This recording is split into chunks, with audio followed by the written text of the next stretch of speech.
plaire dans son activité professionnelle, à la fois y trouver du plaisir et aussi se sentir valorisé par ce que l'on fait. Une quête, pour la plupart d'entre nous, qui occasionne bien souvent des changements. Bienvenue dans ce podcast Vie et Voix, les interviews de Lila, pour parler de ses choix pro. Je suis Lila. Pour chaque épisode, j'inviterai un témoin proche de vous, de moi, pour nous raconter son parcours. Nos témoins ont un point commun. Ils se sont fait confiance pour se donner des chances. Ils ont choisi de penser que rien n'était joué. Pour cet épisode, notre invité, Cyril Cousin, obtient un bac pro maintenance des systèmes mécaniques automatisés suite à un CAP et un BEP électrotechnique. Après quelques années comme monteur électricien dans des entreprises industrielles, il rejoint le groupe dans lequel il évolue durant ses 17 années de présence jusqu'à devenir agent de maîtrise, chef de chantier. Puis Cyril marque un temps d'arrêt pour se consacrer à son intérêt pour le sport en tant qu'éducateur socio-sportif. Aujourd'hui, enrichi par cette expérience, il choisit de revenir dans le secteur de l'électricité industrielle et imagine les modalités de son retour. Comment Cyril a-t-il abordé ses changements professionnels ? Comment a-t-il fait ses choix ? Sur quoi s'est-il appuyé ? Nous nous rencontrons dans les locaux du tiers-lieu Le Tunnel, situé dans son quartier d'enfance.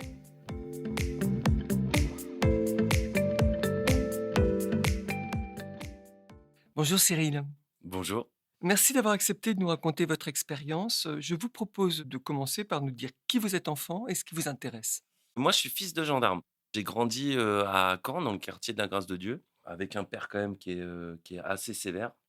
Il faut tout le temps réussir, on n'a pas trop le droit à l'erreur, c'est assez strict en fait, c'est un peu une éducation militaire. Donc entre l'éducation militaire et un petit peu le quartier, ça me fait un peu 2 cultures en fait. Je suis pas du tout assidu à l'école, j'aime pas trop l'école. Après, j'ai quand même, fait un BEP-CAP en électrotechnique, donc c'est, électricien.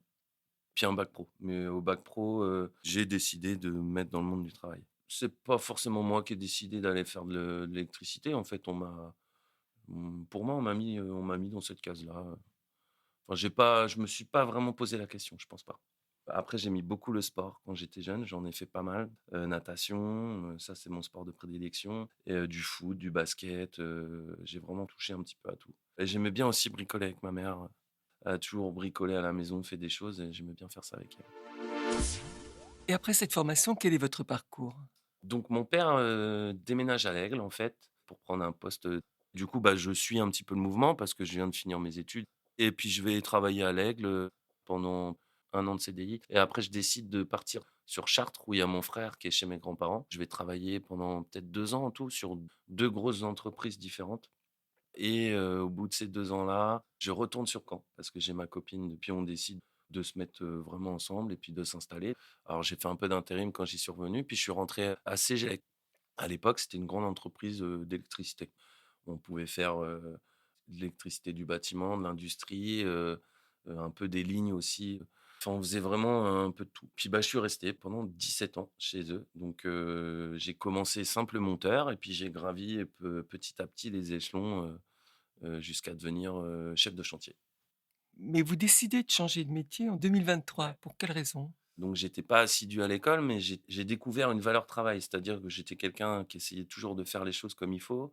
Je voulais toujours tout réussir, je voulais que ce soit toujours, bien fait. Donc ça veut dire que je me mettais, quand même une grosse pression par rapport à ça. Donc, j'avais un manque de confiance en moi, ça c'est sûr, indéniable. Et du coup, ça mettait une forme de pression, de peur de l'échec. Au début, bon, tu pas trop de stress parce que t'as pas trop de responsabilités. Puis au fur et à mesure que les responsabilités sont arrivées, bah, la pression, en fait, elle a un petit peu augmenté. Au début, on lutte, on combat ce stress, en fait, parce que, bah, faut vivre, c'est le boulot, c'est comme ça et puis il faut continuer à travailler et puis à un moment donné, à force de lutter un peu, ben, on le fait, on le fait, on le fait, puis à un moment, on n'a plus envie de le faire, quoi. J'avais besoin d'arrêter, en fait et puis de voir autre chose, quoi. Il y avait une forme de lassitude et puis, ça s'est décidé comme ça un week-end où je suis parti, sur un chantier, donc faire une coupure, on appelle ça des coupures d'usine, nous, c'est une maintenance, en fait, sur la haute tension et toujours ce stress forcément, de réfléchir à la journée que je vais passer et cetera et bah, je pense que c'était la fois de trop, quoi. Parce que bon, il y a la sécurité des gens, il y a comment je vais faire mes manœuvres et en fait, je suis descendu du camion, j'ai décidé d'arrêter, en fait. Alors j'ai fait ma journée et le lundi, j'ai dit que j'arrêtais. Alors je savais pas forcément ce que j'allais faire, mais en tout cas, je savais que j'allais arrêter, quoi. Mais vous n'aviez pas de plan B. Non, j'avais pas de plan B encore, mais Je me disais que peut-être que j'allais refaire de l'intérim, faire autre chose, je sais pas. Je J'avais pas forcément d'idée. J'étais sur un projet, l'idée c'était, de finir ce projet-là. J'étais un peu gêné aussi par rapport à mon patron. Il m'a cru en moi, il m'a donné des responsabilités, il m'a fait évoluer en entreprise. Je me suis senti un peu gêné parce que bon, des profils, dans ces métiers-là, c'est quand même des profils, où la formation est très longue, mais bon, il fallait vraiment que j'aille voir autre chose. Donc j'ai fixé une date. Eux, ça leur a laissé aussi le temps peut-être de trouver quelqu'un et puis que le projet se termine et puis voilà, quoi. Donc du coup, j'ai cherché et je me suis dit: «Bah, qu'est-ce qui pourrait me plaire?» Parce que du coup, à partir de ce moment-là, on c'est un peu une forme de liberté, quoi. C'est-à-dire que je me suis jamais vraiment posé la question de ce que j'allais faire. Enfin, moi, j'ai jamais vraiment décidé à un moment donné, il fallait travailler. On me disait: «Bah, faut aller là-bas ou là-bas» et j'ai jamais vraiment choisi. Et là, en fait, du jour au lendemain, j'ai le choix, en fait, de faire autre chose. Alors moi, j'adore le sport. C'est une opportunité, hein. Ma fille veut jouer au rugby, puis je me retrouve à l'emmener et puis, bah, ils cherchent des éducateurs. Alors bénévoles, hein, forcément, au début parce que comme je travaille, enfin, je travaillais encore et puis je me dis: «Bah, éducateur sportif, pourquoi pas, quoi? Ça peut être un truc sympa». Donc, bah, j'ai entamé les démarches. J'ai déjà demandé au club de l'Ovalie si ça les intéressait d'avoir un alternant parce que, bah, faut repasser un diplôme forcément. Pour avoir le droit d'être rémunéré, il faut passer un on appelle ça un BPJEPS et donc je trouve l'Ovalie est plus ou moins d'accord, en disant: «Mais attends, tu as quand même un travail, là tu changes de vie». Alors bon, je me dis, «De toute façon, j'ai annoncé ma démission, donc il y a pas de raison» et puis après, il faut réussir à se faire rémunérer. Il faut trouver l'organisme de formation qui t'accepte. Il faut aussi payer la formation. Donc en fait, c'est tout un processus qui se met en place et puis on se rend compte qu'en fait, pour les reconversions, ben, en fait, il y a plein d'organismes, en fait, il y a la région qui aide beaucoup, il y a, Transition Pro aussi qui nous accompagne, pour valider les projets, qu'on puisse bénéficier aussi des indemnités, France Travail maintenant, des indemnités chômage, en fait. Et puis, je passe mes examens physiques aussi d'entrée parce qu'il y a des examens physiques. Donc j'y vais à fond, quoi, et puis ça marche, en fait. Donc je fais mon année d'alternant. Par contre, il y a le fait de passer de sachant à apprenant parce que bon, j'étais quand même agent de maîtrise dans mon métier et là, du coup, je redécouvre un métier et je me repositionne en tant qu'apprenant et c'est là aussi que j'ai découvert que j'avais pas confiance en moi, notamment sur les premiers oraux, complètement déstabilisé. Donc il a fallu aussi, travailler là-dessus et tout le long de la formation, le fait de me confronter, justement aux oraux, le fait de me confronter à un public parce que, en tant qu'éducateur sportif, on n'a pas que des publics jeunes, on a aussi des publics, adultes et du coup, ça m'a amené une confiance en moi, énorme, en fait et je me suis vraiment senti à ma place, et vraiment à l'aise. Puis j'ai mon diplôme et je suis, embauché par le club, en fait, l'Ovalie parce qu'on répond aussi à une subvention, de dans le sociosport et c'est, utiliser le sport comme outil, d'insertion sociale ou d'insertion socio-pro aussi. Et bon, le sociosport, pour un enfant entre guillemets «du quartier» où j'ai grandi dans ce quartier-là, c'était vraiment un poste, je pense adapté. Donc là, en fait, le poste, c'est vous qui l'avez créé en quelque sorte? Donc fallait répondre quand même effectivement aux attentes de ce poste-là, même si au début, bon, c'était pas forcément, bien défini, mais en fait avec la Drages. Je me permets, la DRAGES, c'est la délégation régionale académique à la jeunesse, à l'engagement et au sport. On a beaucoup réfléchi, beaucoup travaillé. Alors au début, je passais de chantier à avoir des réflexions, sur des métiers, construire des choses. J'ai trouvé ça hyper intéressant et ça m'a plu et je me suis vite retrouvé dans mon élément, même si au début, c'était un peu compliqué. Et qu'est-ce qui vous amène à changer d'activité aujourd'hui? Surtout la vie de famille, en fait, parce que alors je suis on va dire quand même épanoui dans ce que je fais, je suis à ma place, il y a pas de souci. Mais le problème, c'est que ça prend beaucoup de temps, beaucoup d'énergie. Ça me prend des samedis, certains dimanches, le soir dans la semaine. Donc du coup, je suis plus trop à la maison ou si je suis à la maison, je suis pas, dans les mêmes temps que tout le monde. Et puis il y a aussi, l'équilibre financier, qui au début, ça allait, on fait avec. Quand on fait une reconversion ou quand on change, on pense pas en priorité forcément, à l'argent. Si on pense à ça, je pense pas qu'on fera le saut ou de se dire, «Faut changer». Donc c'est du sacrifice et le problème qu'on peut se poser, c'est, quel sacrifice on fait, sur combien de temps? Donc après, c'est pareil, le changement, on se dit, je me suis dit: «Bon, bah, je vais changer de métier, ça va être super, je vais pouvoir faire un truc qui me plaît. En plus, je l'ai choisi, le sport, j'adore ça, ça va être, cool», comme on dit, Au final, pas du tout parce que Je voulais tellement réaliser les projets que, bah, je me suis un petit peu remis dans le même schéma, à exiger, que de la réussite, et du coup, je me suis encore remis, une pression. On a réussi plein de choses, mais je pense qu'on a quand même, bossé, beaucoup. Je me suis remis dans une charge, je me suis remis dans un système, qui était un petit peu identique à ce que je faisais avant. C'est ça aussi, c'est-à-dire, vouloir atteindre, un niveau ou des exigences, qui me mettaient à mal, en fait, parce qu'on venait pas me voir en me disant: «Il faut que ce soit comme ci, comme ça», hein. Je le faisais tout seul, en fait, et le fait de repartir sur une autre activité, bah, c'est là où j'ai compris, hein, que le regard que j'avais, sur le travail et la façon dont j'appréciais le travail, elle n'était pas bonne, en fait, donc on peut changer de métier, mais si on change pas sa façon de faire et sa façon de voir, on répétera les mêmes schémas, en fait, et là, j'ai compris, avoir l'autre regard, c'est de se dire, «Qu'est-ce qu'on peut faire pour changer ça?» Donc changer de regard, c'est faire un bilan, comme j'ai pu l'apprendre pendant ma formation, de se dire: «Mais les plus et les moins et quelles solutions j'apporte pour me sentir mieux?» et cetera. Dans le sport, quand on fait des matchs, des fois, bah, ça marche pas, en fait. On a travaillé des choses à l'entraînement, puis en fait, on n'y arrive pas, quoi. Donc ça veut dire, c'est remettre en question, et puis, bah, on n'a pas réussi là, et ben, on va se poser, on va réfléchir, on va faire autrement, et du coup, c'est réussir à dédramatiser, en fait, le travail, en fait, tout simplement. C'est que faut arrêter de vouloir, tout réussir tout le temps. En fait, dans le milieu de l'entreprise, souvent, c'est aussi ça. Alors, il y a une façon de faire, il y a des méthodes pour ça, pour, réussir à expliquer, les choses qui vont pas, et surtout, quand on dit que ça va pas, c'est amener une solution derrière. Et avant, vous n'osiez pas dire tout ça, en fait? Non, bah, non, j'avais pas confiance en moi. Je me cachais derrière la technique et le travail, et tout le temps, vouloir faire. Donc manque de communication peut-être, parce que, bah, fallait pas, montrer peut-être, sa faiblesse, montrer que ça allait pas, il y avait ce côté, pas le droit à l'erreur. Mais on peut dire que ça va pas aussi. Mais aujourd'hui, je le sais, c'est-à-dire que c'est pas parce qu'on dit que ça va pas qu'on va être mal vu. Après, il y a des manières de faire, en fait, c'est toujours la même chose, c'est, les plus, les moins, savoir faire un bilan et amener une solution. Quelle est votre activité aujourd'hui, Cyril? Donc là, pour l'instant, je suis intérimaire, donc dans le domaine de l'électricité.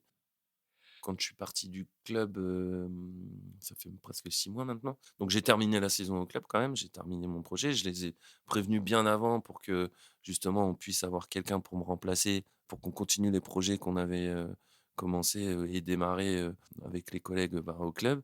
J'ai eu des sollicitations, quelques-unes. Donc là, c'est plus par connaissance, et cetera. J'ai même, refusé une sollicitation ou une embauche parce que j'estimais que ça me correspondait pas forcément. J'ai le choix, en fait, et le fait d'avoir un petit peu ce libre arbitre, et de se dire qu'on n'est plus obligé de subir, ben, c'est vraiment une forme d'apaisement. Ça aurait été avant, j'aurais accepté, en fait, comme j'ai toujours fait depuis tout le temps. Là, je cherche vraiment un poste, chef de chantier, agent de maîtrise, pour repartir, sur ce que je faisais avant. J'ai encore envie de piloter des chantiers, ça m'intéresse. J'étais agent de maîtrise quand je suis parti, je trouverais ça un petit peu dommage, quoi, d'avoir eu un recul sur plein de choses et puis de pas pouvoir essayer de valoriser mon expérience et apporter des choses et toute l'expertise que j'ai depuis des années. L'expertise est importante pour vous? L'expertise, ça donne toute la légitimité, en fait. Ça va donner une vue d'ensemble, et à partir du moment où on a l'expertise, ça veut dire qu'on peut essayer d'organiser les choses autrement. C'est-à-dire, on va réussir à anticiper des choses, et pour que tout le travail se fasse, sereinement, en fait.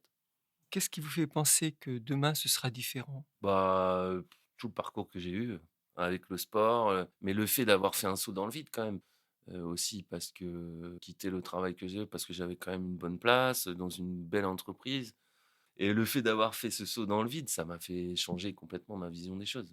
Ça m'a fait, avancer, progresser, par rapport à la confiance. Moi, je pense que, ouais, j'en ai pas fini, et puis que je peux continuer à progresser, puis à amener des choses, quoi. Casser des codes.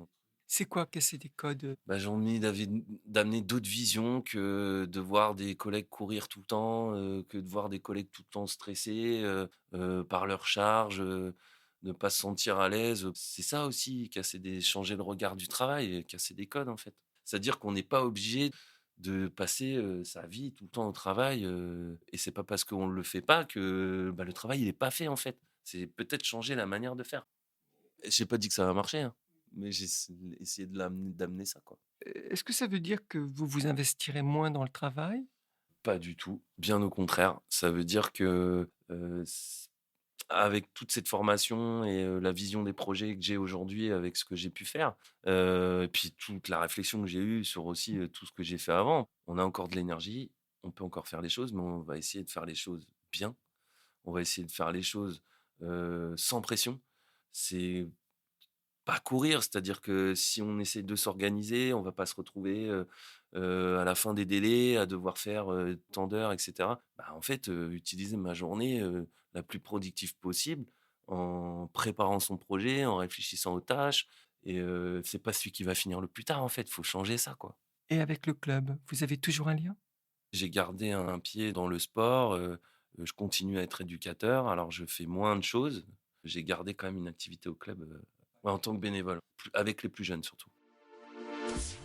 Que retenez-vous de votre parcours? Le fait d'avoir changé quand même, ça m'a permis de faire un travail sur moi-même déjà, plus de confiance en soi, avoir une réflexion, sur tout ce que j'avais fait avant. Je trouve que ça m'a apaisé en fait. Ça m'a beaucoup apporté, le fait de changer. Il y a ça qu'il faut retenir parce que, les reconversions, au-delà de changer de travail et de faire peut-être quelque chose qui nous plaît, mais on réfléchit vraiment sur soi-même, sur tout ce que tu as fait avant, que tu te posais pas forcément la question. Quand on subit un peu les choses, souvent, sur un projet, on se rend pas compte que le projet, il est génial, en fait, si j'avais pas pris de recul, bah, j'aurais toujours pensé que c'était galère pour moi ou pensé toujours au négatif, en fait et franchement, j'ai trouvé ça hyper intéressant. Moi, je trouve que ça m'a apporté aussi de la méthode. Le fait d'avoir refait un diplôme aussi par rapport, à des projets, ça m'a rapporté une méthode de travail que j'avais pas forcément avant, en fait, même si j'essayais de mettre en place des choses, c'était un peu, sur des acquis terrain, quoi, mais c'était pas vraiment, formalisé, en fait et ça, j'ai trouvé ça hyper intéressant. Et qu'est-ce que vous aimeriez qu'on retienne? On peut vraiment réaliser ce qu'on veut, je pense. Pour des gens qui se sentent pas bien dans leur travail ou qui ont envie de changement, on peut. C'est-à-dire que il y a énormément d'accompagnement. Non, mais tu as des gens, c'est le métier la reconversion, hein, et ils ont vraiment un bon regard sur les choses. Il faut que ça vienne de soi, ça c'est sûr. C'est toi qui amènes les idées et ce que tu as envie de faire et après, pour réussir à le formaliser, il y a quand même des gens qui sont là pour ça, en fait. Donc on peut tout faire, mais par contre, ça se fait pas tout seul. C'est beaucoup de travail, beaucoup de remise en question parce que de passer de sachant à apprenant, bah, forcément quand on a un métier qu'on maîtrise plus ou moins, on est dans une forme de routine et là, il faut repartir dans l'apprentissage et cetera et ça, c'est vraiment pas simple. Il y a des sacrifices à faire, ça c'est sûr. Ça se fait pas du jour au lendemain. Des sacrifices familiaux peut-être, financiers, quasi sûrs au début. Donc c'est pas aussi simple. Mais franchement, si on se sent pas bien dans son travail, je pense qu'on peut vraiment faire autre chose. Faut arrêter de subir. On peut changer à n'importe quel âge? Oui, pour moi, oui. Alors moi, je l'ai fait à 43-45. Alors après, pour certaines raisons, je suis revenu dans ce que je faisais, mais il y a pas d'âge, en fait, pour se sentir bien et faire ce qu'on a envie, en fait. Si vous aviez à refaire quelque chose, est-ce que vous referiez de façon identique ou différente? Ce qui est fait et si j'avais fait autrement, j'aurais pas la réflexion que j'ai aujourd'hui et je serais pas, ce que je suis aujourd'hui, donc non, non, ce qui est fait est fait. Merci beaucoup Cyril pour votre confiance et votre rapidité de réaction. Après avoir suivi une voie professionnelle intense, sans prendre le temps d'oser exprimer vos doutes, vous vous tournez vers ce qui vous plaît, mais qui finalement remet trop en question votre équilibre familial. Grâce à ce pas de côté, vous considérez aujourd'hui qu'il est possible de s'investir professionnellement et dans le même temps de se sentir apaisé.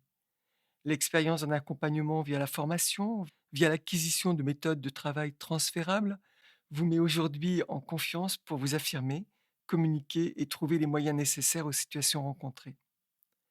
Ce sont vos clés, elles pourront peut-être ouvrir d'autres chemins, qui sait. Je vous souhaite, Cyril, de continuer cette évolution professionnelle comme vous l'espérez, en veillant, quel que soit le secteur, à vous ménager des temps de bilan pour souffler et récupérer. Merci. Vous venez d'écouter un nouvel épisode de Vie et Voix, les interviews de Lila. Merci de vos commentaires et de votre soutien. Si vous souhaitez proposer votre témoignage ou un témoignage, retrouvez-moi sur LinkedIn, Vie et Voix, les interviews de Lila. À très bientôt.